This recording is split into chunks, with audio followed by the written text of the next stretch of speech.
On enregistre. Bien. Spectroscopie de rotation.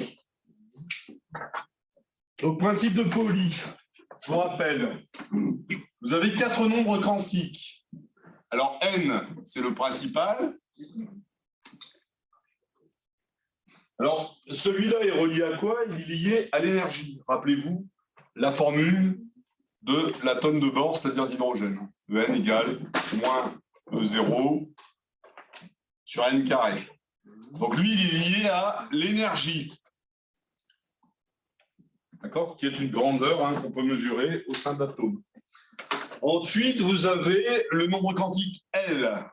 Alors, lui, il peut prendre... Alors, les valeurs de n, c'est de 1, 2, à plus l'infini. L, 0, 1, 2, jusqu'à n moins 1. Donc, lui, c'est l'azimutal, c'est celui qui va vous renseigner sur la forme de l'orbital atomique. Donc, lui, c'est azimutal. Donc, si L égale 0, c'est une orbitale S. Si L égale 1, c'est P. Si L égale 2, c'est D, etc. OK? Et vous avez alors le nombre quantique magnétique qui est compris entre moins L et plus L. Donc ça, c'est lié à l'effet Zeeman dont je vous ai parlé l'autre jour. Alors, il apparaît, on appelle ça le nombre quantique magnétique, parce que rappelez-vous, quand vous mettez un atome en présence d'un champ magnétique, vous avez des sous-niveaux qui apparaissent, qui sont liés à la présence du champ magnétique. Vous vous souvenez? Donc ça, c'est l'effet Zeeman. Et pour terminer, vous avez le nombre quantique de spin, S, qui a eu, selon sa composante, selon l'axe des Z, peut avoir 2 valeurs, plus 1,5 de H bar ou moins 1,5 de H bar. Donc le principe de Pauli stipule que les 4 nombres quantiques ne peuvent pas être identiques pour 2 électrons. Et donc ils diffèrent par quoi? Par le nombre quantique de spin. Je vais reprendre un exemple. Je vais reprendre par exemple le fer. L'atome de fer, Z égale 26. Règle de Kleczkowski, 1S, 2S, 2P, 3S, 3P, 3D, 4S, 4P, 4D, F, après 5S, etc. Donc, si maintenant j'applique les règles de Kleczkowski, je vous rappelle, vous avez 26 électrons, on commence par 1S, 2S, 2P, 2P, 3S, 3P, 4S, 3D, 4P, 5S. Alors, si on le fait pour l'atome de fer, ça vous fait 1S2, 2S2, 2P6. Après, je vous écoute. 3S2,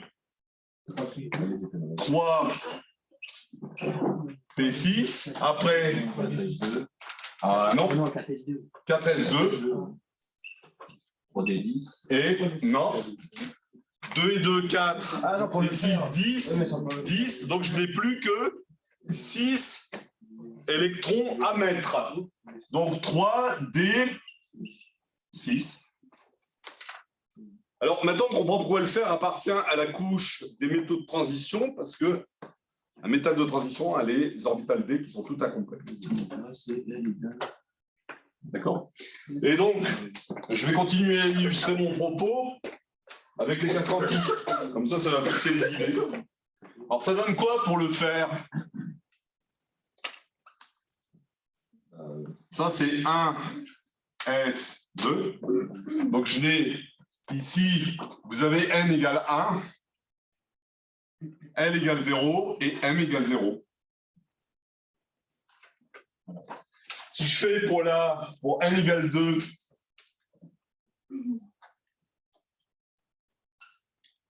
vous avez 2S2 ici. Donc là, ici, L égale 0, mais après, vous pouvez aller jusqu'à L égale 1. Et comme M peut varier entre moins 1 et 1, vous allez avoir 3 classes quantiques supplémentaires.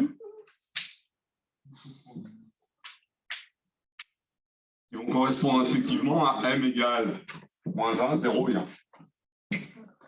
En fait, chaque électron est rangé dans une rue. Chaque rue possède plusieurs maisons et chaque maison a plusieurs étages. En gros, c'est ça. OK? Donc là, j'ai fait 2P6, après 3S2. 3S2, 3P6.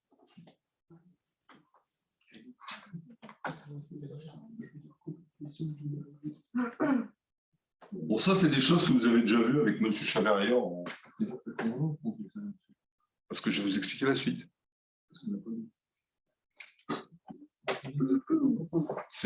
En fait, je fais ça par rapport pour faire un lien avec ce que vous aviez vu quand vous étiez en DUT. C'est pas grave, Thibaut, c'est pas grave. Alors, regardez ensuite, 4S2 est ici. Donc ça, c'est 4S2. Et ici, là, pour terminer, regardez, je vais en avoir 3, 4, 5. Parce qu'ici, je vais avoir L égale 0, L égale 1, L égale 2.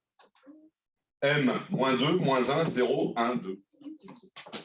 Et ici, je dois mettre 3D6.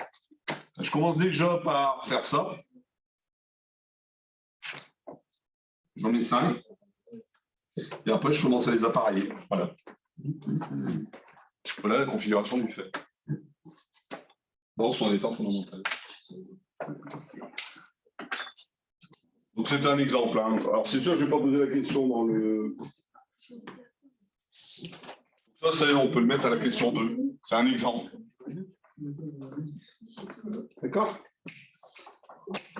Donc, question 3, j'ai rappelé les grandeurs auxquelles sont rattachées. Et donc, maintenant, quatrièmement, la mécanique quantique fait intervenir des opérateurs dont 2 sont définis de manière suivante. H représente l'hamiltonien, c'est l'opérateur lié à l'énergie. Et L représente le moment cinétique et L carré, le carré du moment cinétique. Alors, est-ce que vous savez ce que c'est qu'un opérateur? Je vais vous en donner un tout simple. Non, c'est pas ça. Orange, laissez faire, ouais. Mais c'est pas ça. Je vais le mettre en pause de suite. Alors, qu'est-ce que c'est qu'un opérateur? L'opérateur le plus simple que tout le monde connaît, c'est la dérivée. C'est la dérivée. Qu'est-ce que c'est qu'une dérivée? Je prends un exemple très simple. Vous prenez par exemple f de x égale x au carré. Quand vous faites la dérivée, vous écrivez ça comme ça, b sur d de x, de f de x, c'est x carré prime. Et ça, vous savez que c'est égal à 2x. Et bien, la dérivée que vous avez ici, c'est un opérateur qui agit sur la fonction. Alors, je vais prendre toujours cet opérateur, la dérivée par rapport à x, par exemple de l'exponentielle. Je vais prendre l'exponentielle 4x. Donc, c'est quoi la dérivée d'exponentielle de 4x? C'est 4 exponentielle 4x. Et bien, ça, c'est ton opérateur. Et regardez, quand vous écrivez la dérivée, ben, c'est comme si la dérivée qui agit sur cette fonction-là, sur f de x, ben, c'est égal à quoi? C'est égal à 4 fois f de x. Parce que regardez, vous retrouvez l'exponentielle ici. eh ben, vous voyez bien que l'opérateur de la fonction exponentielle, c'est 4 fois la fonction exponentielle. Eh ben, ça, c'est un opérateur. Et le 4 que vous avez là, ça porte un nom, on appelle ça la valeur propre.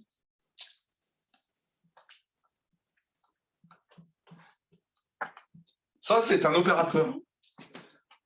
Hein, ceux qui... vous vous souvenez l'année dernière, quand je vous ai expliqué les diagonalisations de matrices, vous avez parlé de vecteurs propres et de valeurs propres, pour certains. Eh ben, c'est exactement la même chose ici. Hein, l'opérateur dérivé admet pour valeur propre lambda et pour fonction propre l'exponentielle. Alors, l'hamiltonien, c'est la même chose. C'est un opérateur qui va agir sur une fonction d'onde psi et qui va vous donner une valeur propre qui va être égale à l'énergie fois psi. C'est ça un opérateur. Hein, donc, c'est un opérateur de dérivée, je ne vais pas vous donner l'expression, qui va agir sur la fonction d'espace psi, la fonction d'onde qui définit la forme de l'orbital, et la valeur propre, c'est l'énergie de l'atome qu'on peut mesurer. Enfin, on ne mesure pas l'énergie de l'atome, on mesure les longueurs d'onde, c'est-à-dire les écarts énergétiques. D'accord? Donc, c'est comme ça qu'il faut le voir. Et de même, l'opérateur moment cinétique, qui s'écrit L carré, quand il agit sur la fonction d'onde psi, ça va vous donner deux valeurs propres. Ça va vous donner la valeur propre L plus 1, pardon, hein, qui est le nombre quantique azimutal qui définit la forme de l'orbital, h carré sur 4pi carré, fois la fonction d'onde psi. Alors, le nombre quantique magnétique, je peux vous définir l'opérateur aussi, c'est l'opérateur Lz.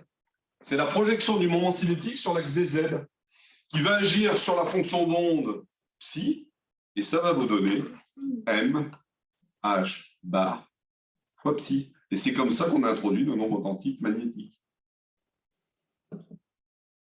Voilà. Ça, c'est ce qu'on étudiait quand j'étais en licence. En licence, on faisait des trucs comme ça. À l'époque, ça change. Maintenant, on fait en master 2. Ça va? Vous avez compris un petit peu le symbolique. Bon, je ne vais pas vous donner la forme des opérateurs parce que c'est des maths, avoir un bon mal de crâne, mais ça vient de là. Alors, pourquoi est-ce que je vous dis ça? Je vais vous parler d'énergie cinétique maintenant. Alors, rappelez-vous, l'énergie cinétique, c'est 1/2 de m v carré. Vous vous souvenez de ça? Alors, le moment cinétique, en coordonnées cartésiennes, c'est écrit comme ça. C'est le produit vectoriel du vecteur position R fois le vecteur quantité de mouvement. Si j'écris la norme, en supposant que R et P sont perpendiculaires, c'est égal à R fois M fois V, fois le sinus de l'angle, parce que le produit vectoriel, c'est norme de l'un fois norme de l'autre fois le sinus de l'angle. Un produit vectoriel, ça vous donne un vecteur, tandis qu'un produit scalaire, ça vous donne un réel. Donc, une fois que vous avez ça, bah regardez, je peux extraire V. V va être égal à quoi? L sur M fois la rayon. Je vais écrire comme ça, R, pour respecter les notations de mon sujet. D'accord? Et cette expression-là, je vais la mettre où? Je vais la mettre ici. Ça va me donner quoi? L'énergie cinétique de rotation, que je vais écrire comme ça. Ça va être égal à tout simplement 1/2 de M V carré L carré sur M carré R carré. Vous comprenez? Le lien ou pas? Bon, je ne vous le demanderai pas en DS, hein. Mais ça, c'est très, très utilisé.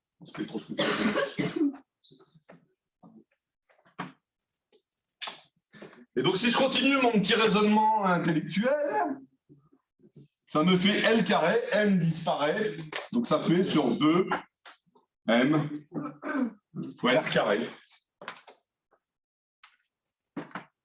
Oui, mais alors, pourquoi est-ce que je vous dis ça? Bah, L carré est quantifié. Donc, si L carré est quantifié, vous avez L carré qui apparaît ici, l'énergie cinétique de rotation est quantifiée aussi. C'est-à-dire que la molécule va tourner sur elle-même. mais elle peut prendre que certaines valeurs de quantification. De même que l'oscillateur harmonique, il oscille comme ça, et ça prend que des valeurs bien spécifiques aussi. Ça, c'est de la spectroscopie de vibration, comme ça. Et là, c'est de la spectroscopie de rotation. Ça va, tout le monde me suit un petit peu dans mon cheminement intellectuel? Et donc, si L au carré est quantifié, L carré qui agit sur la fonction d'onde de psi ne peut pas vous donner n'importe quelle valeur, c'est égal à L facteur de L plus 1 H carré sur 4pi carré de psi. Ben, vous l'injectez là-dedans, qu'est-ce que vous avez? L'énergie de rotation va dépendre du nombre quantique L. Vous remplacez ça là-dedans, et elle peut prendre que certaines valeurs quantifiées qui vont s'écrire de la façon suivante. L, facteur de L plus 1, H carré, sur 2mr carré, donc sur 2 fois 4, 8, sur 8, m, pi carré, r carré. Donc vous voyez, vous avez une énergie qui est quantifiée qui dépend plus du nombre L, mais qui dépend de L. Est-ce que tout le monde comprend ce que je viens de faire là? Ouais.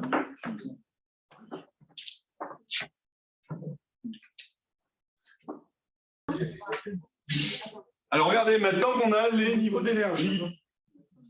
Question 6. Je vais remettre en pause, c'est pas sec. Donc regardez, question 6. Donc on vient de montrer que l'énergie au niveau L va donc s'écrire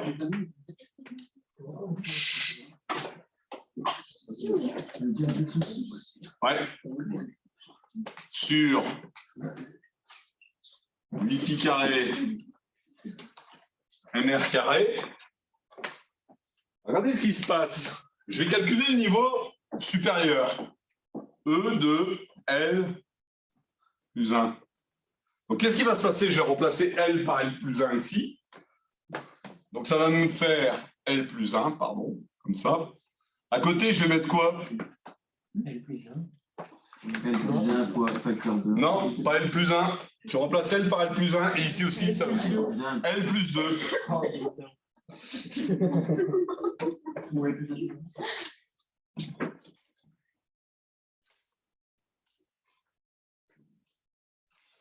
L'écart énergétique entre les deux.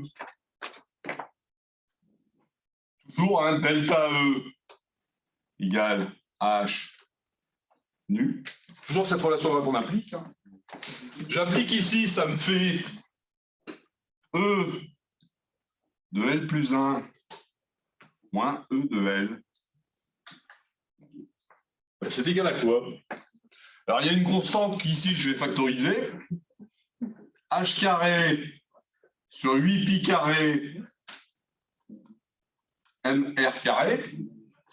Facteur de quoi? Facteur de L plus 1, facteur de L plus 2. Le terme que j'ai ici, j'ai H carré sur 8pi carré mr carré qui est là, moins L, facteur de L plus 1. Regardez ici, il y a des choses qui vont se simplifier. Donc, on va le mettre en facteur déjà. On va faire quoi? Alors, H carré, facteur de 8pi carré m r carré, facteur de L plus 1, facteur de quoi? L plus 2 plus 1. Non. Moins 1. Non. Ah non, il y a... Non, L plus 2 moins L. Et L plus 2 moins L, ça fait quoi? Ça fait 2. Et 2 sur 8, ça fait un quart. Donc il va me rester quoi? H carré sur 4pi carré m r carré, facteur de L plus 1. Et puis c'est tout. Vous remarquez? Alors, regardez maintenant, on arrive à comprendre la suite. Donc ça va être égal à quoi? À h nu 1. C'est égal à h nu 1. Si je fais, regardez maintenant, E de L plus 2 entre deux niveaux successifs.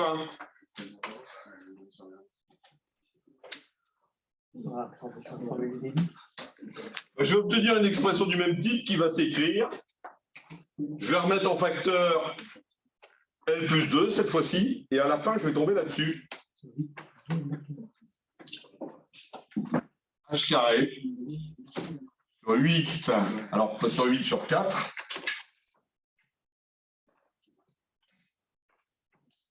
Sur 4 carré MR carré. Facteur de quoi? Facteur de L plus 2.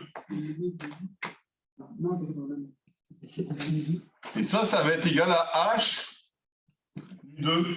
Bah, regardez ce qu'on vous dit dans le sujet. Justifier pourquoi on observe un écart constant entre les fréquences d'absorption. Bah, regardez ici. J'ai L plus 1 et j'ai L plus 2 pour deux fréquences différentes. Bah, regardez ce qui se passe si je fais H nu 2 moins H nu 1.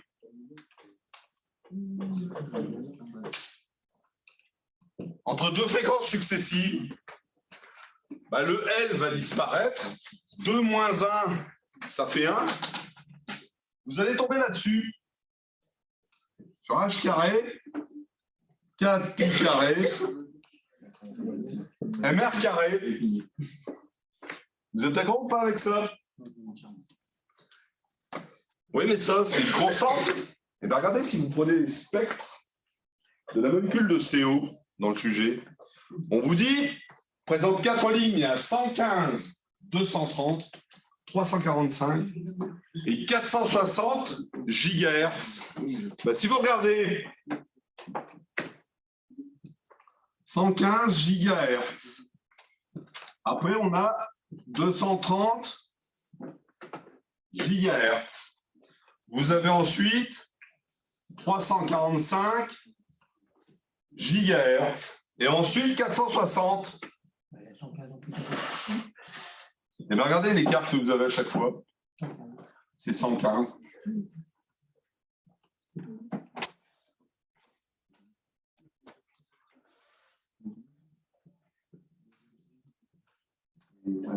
Et bien le 115 gigahertz, c'est ce que vous allez avoir ici. C'est l'écart que vous avez là. Et donc si je termine mon petit calcul, vous avez H, H et H. Je peux simplifier par H. Donc qu'est-ce que vous allez avoir? Vous allez avoir nu 2 moins nu 1 égale H sur 4 pi carré M R carré. Et donc ça, c'est égal à 115 gigahertz. C'est quel domaine, ça, de radiation?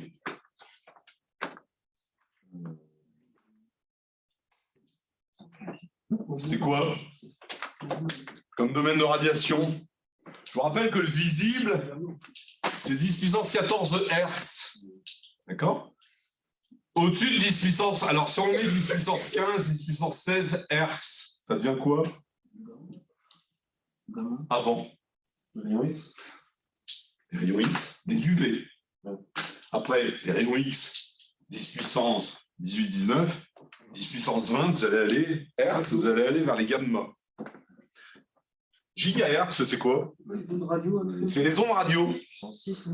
Bah non, c'est 10 puissance 9. Donc gigahertz, c'est des ondes radio. C'est des micro-ondes. Les micro-ondes que vous avez derrière vous. Gigahertz, c'est des micro-ondes, c'est des ondes radio, c'est des ondes centimétriques. Vous avez vu? Pour exciter un atome, pour aller d'un niveau à l'autre, pour l'atome de bord, par exemple, il y a des raies UV, des raies dans le visible. Si vous prenez des éléments plus lourds comme le cuivre, Les transitions de Kerr K-alpha, c'est des rayons X. Les transitions des nucléons dans le noyau, c'est des gamma. Et bien, les spectres de rotation et de vibration, c'est des infrarouges, des ondes radio. Vous voyez ou pas? Et donc, si je connais ça, je connais 4pi, je connais la masse, je peux remonter au rayon de la molécule. Alors, si on le fait pour eux, alors il y a une formule, hein, M. Ça, c'est la question 7. Question 8, application numérique. Vous avez la masse réduite, parce que c'est une masse réduite ici, qui est égale à la masse de l'oxygène, ou la masse du carbone, divisé par la somme des deux. Alors, si je le fais dans le cas de la molécule de monoxyde de carbone, vous allez trouver une masse de 11,386 10 puissance moins 27 kg. C'est la masse de la molécule de CO, masse réduite. Pour rentrer les fréquences là-dedans, alors, nu2 moins nu1, 115 GHz, donc 115 fois 10 puissance 9 Hz. H, constante de Planck, pi, vous connaissez. Et bien, si vous faites le calcul, vous allez arriver au rayon, après la racine carrée, qui va être égale à 1,13 fois 10 puissance moins 10 mètres.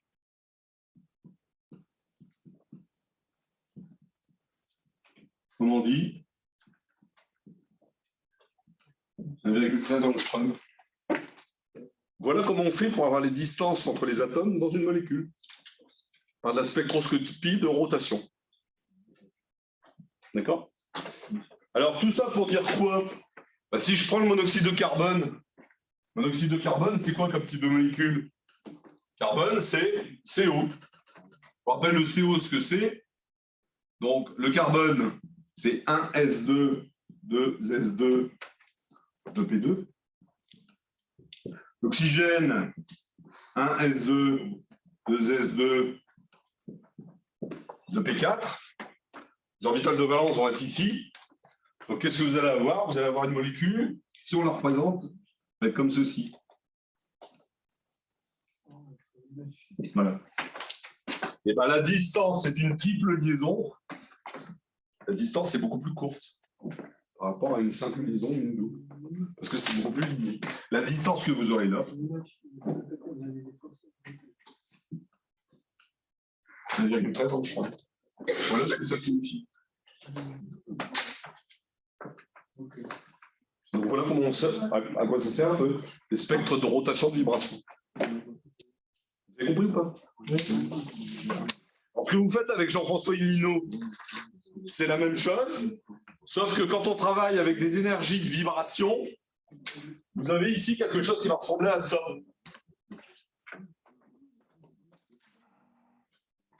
Vous avez un puits de potentiel qui ressemble à ça.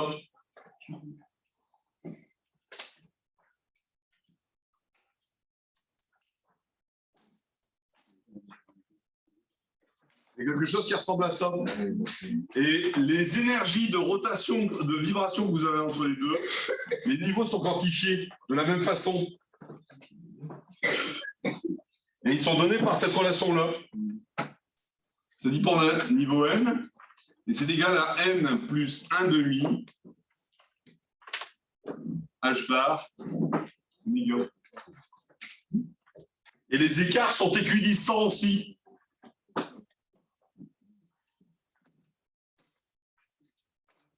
Égal à ça.